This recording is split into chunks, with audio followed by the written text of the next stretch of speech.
जय जय श्री राधे।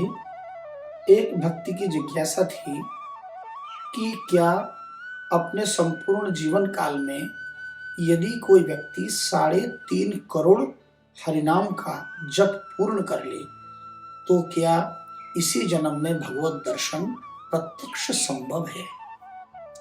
तो इस प्रश्न का उत्तर देने से पूर्व मैं एक विषय स्पष्ट कर दूं कि 3.5 करोड़ केवल भगवान नाम के विषय में नहीं कहा, 3.5 करोड़ महामंत्र के विषय में कहा। हमारा यह देश नाम परायण देश है।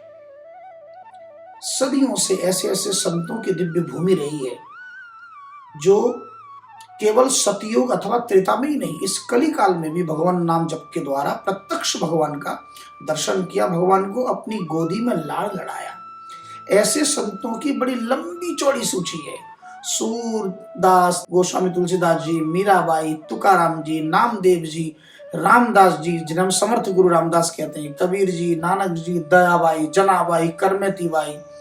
उसके बाद हमारे गौड़ीय संप्रदाय में गोस्वामी सनातन गोस्वामी जी, रूप गोस्वामी जी, जीव गोस्वामी जी, रघुनाथ दास गोस्वामी जी, महाप्रभु से पूर्व उनके जो दादा गुरु थे माधवेंद्र पुरी जी, ईश्वरपुरी जी, जितने भी संत हैं, इन सभी संतों ने भगवान को प्रत्यक्ष लाड़ लड़ाया। तो इसलिए हाँ, 3.5 करोड़ भगवान नाम जप के द्वारा जन साधारण के लिए यदि ये नियम बनाया है तो इसका प्रमाण, आपने ये भी पूछा कि इसका प्रमाण कहाँ है, तो देखिए इसका प्रमाण कली संतरण उपनिषद में इसका प्रमाण है। इससे पहले कि मैं इसके प्रमाण में प्रवेश करूं, पहले भगवान नाम जब जो हम करते हैं साधारण रूप से, उसका फल हमें प्राप्त क्यों नहीं होता, उस कारण पर विचार कीजिए, तब हम 3.5 करोड़ की विचार करेंगे। देखिए इसके लिए एक छोटा सा दृष्टांत मैं समझाता हूँ। एक बार हरिद्वार में भगवान शंकर और माता पार्वती ने देखा कि लाखों लोग गंगा स्नान करके अपने अपने गंतव्य को जाने लगे। तो उस समय माता पार्वती ने आश्चर्य होकर पूछा कि हे देव, इतने सारे लोग गंगा स्नान करके जा रहे हैं, किंतु मुझे लगता है इनका न दुख और ना ही इनके पाप निवृत्त हो रहे हैं, बेचारे फिर भी दुखी हैं, ऐसा क्यों। तो भगवान शंकर ने मुस्कुराते हुए कहा, देवी इनमें से कोई भी गंगा स्नान कर ही नहीं रहा है। यदि सचमुच हृदय से गंगा स्नान करे तो इनके पाप भी दूर होते और दुख भी निवृत्त हो जाते। तो पार्वती ने कहा, भगवान स्नान तो करके जा रहे हैं, सबके वस्त्र तो गीले ही हैं। बोले वस्त्र गीले तो बारिश में भीगने से भी होते हैं, कुएं में स्नान करने से भी होते हैं, किसी अन्य नदी में स्नान करने से भी होते हैं, कि तो गंगा स्नान का जो फल है वह सच्ची श्रद्धा और विश्वास के द्वारा जब तक न हो कि हाँ मैं गंगा में स्नान कर रहा हूं और मेरे अनंत जन्मों के पाप कट रहे हैं, ऐसा भाव लेकर जब तक स्नान न करे। बोले मुझे समझ में नहीं आया। बोले ठीक है, तुमको एक उदाहरण के द्वारा कल समझाएंगे। अगले दिन भगवान शंकर अपनी लीला के द्वारा एक वृद्ध बने और पुनः गंगा के किनारे ही, उस दिन स्वाभाविक थोड़ी बारिश भी हो रही थी और चारों ओर कीचड़ था। तो भगवान शंकर वृद्ध बनकर पार्वती को बोले, देखो ये एक बड़ा सा गड्ढा है, मैं इस गड्ढे में गिर जाता हूं और तुम इस पास में बैठ के आग्रह करना लोगों से कि अरे भैया सुनो सुनो सुनो, जरा मेरे पति इस गड्ढे में गिर गए हैं और इन्हें इस गड्ढे से निकालो, लेकिन एक शर्त है। बोले क्या शर्त है। ये कहना कि केवल मेरे पति को स्पर्श वही करेगा जिसने कोई पाप न किया हो, जिसका पूर्व संचित कोई पाप न हो, जो निष्पापी हो बिल्कुल है। ऐसा यदि कोई हो केवल उसी से हाथ लगवाना। बहुत से लोग उस मार्ग से स्नान कर करके आने लगे, किंतु जैसे ही कहा अरे सुनिए सुनिए, माता ने आग्रह किया मेरे पति गिर गए हैं भैया, कोई इन्हें बचाओ, कोई इनकी प्राण रक्षा करो, बड़े आर्त भाव से पुकारा। तो 2-4 लोग आए और कहा देवी हम उठा देते। अरे बोले एक मिनट रुकिए, मेरे पति को स्पर्श केवल वो करेगा जिन्होंने कोई पाप न किया हो, बिल्कुल निष्पापी हो, आज तक उनका कोई पाप न हो। तो आप स्पर्श, यदि आपने बिना आज्ञा के स्पर्श कर लिया तो आप जलकर भस्म हो जाओगे। तो सब डर गए, बोले पाप तो हमने बहुत किए हैं। अब गंगा स्नान करते हुए आ रहे हैं और उसके बाद भी उनको विश्वास नहीं हो रहा है कि मेरा पाप निवृत्त हुआ। जब सैकड़ों लोग चले गए, किसी ने भी उठाने की चेष्टा नहीं की, तो एक नौजवान आया, उसने कहा कि हे माते यदि आपकी आज्ञा हो तो इनकी रक्षा मैं करूं। बोले भैया देखो एक शर्त है, यदि आपके जीवन में कोई आपने पाप न किया हो, निष्पापी हो, तभी आप स्पर्श करें, नहीं तो आप जलकर भस्म हो जाओगे। बोले माता आपको मेरी चिंता नहीं करनी चाहिए, मैं तो अभी गंगा स्नान करके आ रहा हूँ, और जो गंगा स्नान करके आ रहा हो वहां से लेकर यहाँ तक भला क्या पाप करूंगा, और पहले के जो पाप थे वो तो गंगा स्नान करते ही भस्म हुए मेरे, मैं पूर्णतः निष्पापी हूँ। और ऐसा कहकर द्रुत गति से उतरा और गड्ढे में उतर हाथ पकड़ के भगवान को बाहर निकाला, और भगवान अपने असली रूप में आकर उसको दर्शन दिए।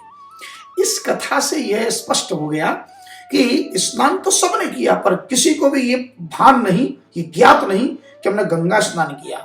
तो गंगा स्नान का तात्पर्य ये श्रद्धा लेकर, ये विश्वास, तो नाम जप जो हम कर रहे हैं उस नाम जप में हमारे अनंत जन्मों के पाप निवृत्त हो रहे हैं, अनर्थ की निवृत्ति, ऐसा विश्वास जब तक न हो, बिना विश्वास के जब तक हम उस नाम के मूल्य को न जाने, हमारे पास हीरा है तो पर हीरे का ज्ञान न हो, केवल हीरा जेब में पड़ा हो तो भूख लगेगी, तो भूख की निवृत्ति कैसे होगी।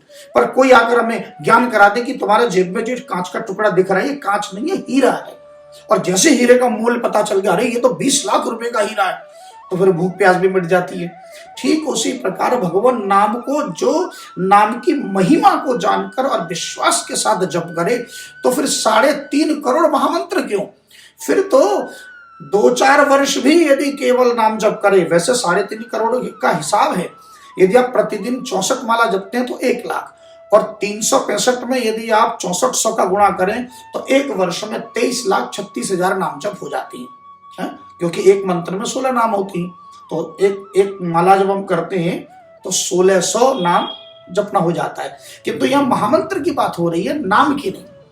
तो एक वर्ष में जो 23,36,000, तो अब 15 वर्ष का गुणा करो, तो 23,36,000 में 15 का गुणा करने से आता है 3,50,40,000, यानी 3.5 करोड़। तो 3.5 करोड़ भगवान नाम, इसका प्रमाण कलि संतरण उपनिषद में, जिस समय नारद जी जब वो पृथ्वी की यात्रा करने आ रहे थे और उन्होंने ब्रह्मा जी से आग्रह किया कि मैं कलयुग को कैसे पार करूं, तो उन्होंने कहा कि यदास्य षोडशकस्य सार्ध त्रिकोटि ऋजपति, यदि तुम 3.5 करोड़ नाम जप करते हुए जाओगे तो तदा ब्रह्म हत्यां तरति, तो कली काल को न केवल पाप करोगे, अभी तो ब्रह्म हत्या भी यदि कर ली तो उसका भी पाप निवृत्त हो जाएगा। और स्वर्णस्ते यात पूतो भवति, किसी ने स्वर्ण की चोरी करी तो वह भी निष्पाप हो जाएगा, यानी शुद्ध हो जाएगा।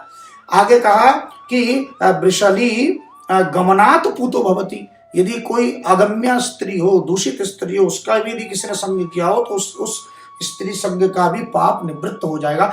अंत में कहते हो सर्वधर्म परित्याग पापात सद्य शुचिताम, यदि जिसने सारे धर्म छोड़ दिए और अधर्म ही अधर्म कर रहा हो तो वह भी सद्य शुचिताम आपनुयाद, वह भी पवित्र हो जाएगा। अंत में सद्यो मुच्यते, सद्य मुच्यते, 2 बार कहा कि वह मुक्त हो जाएगा, मुक्त हो जाएगा। अर्थात 3.5 करोड़ महामंत्र जो करेगा, क्योंकि षोडशकस्य यानी ये 16 नाम वाला यदि महामंत्र कोई 3.5 करोड़ जप करेगा तो वह मुक्त हो जाएगा, यानी परम धाम जाएगा, भगवान के धाम पहुंचेगा और भगवान का दर्शन तो अवश्य ही होगा। गोस्वामी तुलसीदास नाम जप के विषय में कहते हैं कि तुलसी जाके बदन ते धोखे हु निकसत राम, ताके पग की पग तरी मोरे तन की चाम। तुलसी जाके बदन ते, जिसके शरीर से धोखे हु निकसत राम, यानी जिसके मुख से धोखे से भी राम का नाम निकले, ताकि पग के पग तरी, उसके पांव की जूता, और मोरे तन की चाम, यानी मेरे शरीर की चमड़ी, यानी वह जूता मारे और मैं सिर झुकाकर उसके जूता खाने को तैयार हूं। यदि कोई धोखे से भी राम नाम जप ले तो ये है नाम की महिमा।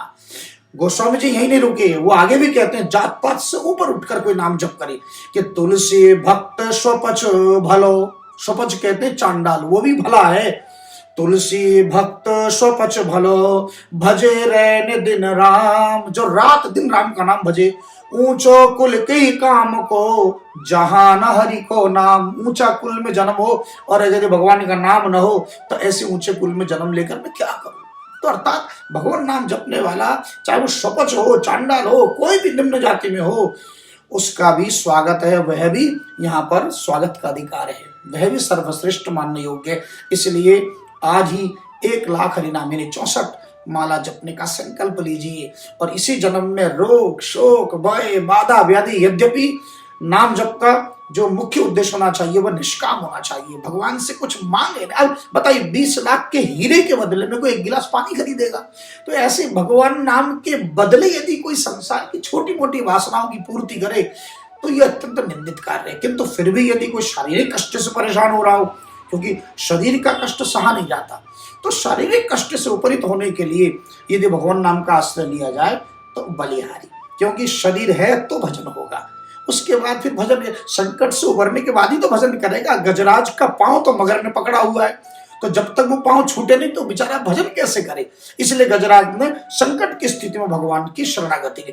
ऐसे आपके जीवन में रोग, शोक, भय, बाधा, व्याधि, विपत्ति, संकट हो तो उस समय आर्त भाव से पुकारते हैं कि बाग गदगदा द्रवत यस्य चित्तम, वाणी गदगद हो, चित्त द्रवित हो जाए। देखिए भगवान नाम की सिद्धि का केवल एक ही पैमाना है कि नेत्रों में अश्रुपात हो, व्याकुलता बढ़े। जब तक चित्त में व्याकुलता नहीं बढ़ेगी तब तक भगवत दर्शन संभव नहीं। जय जय श्री राधे।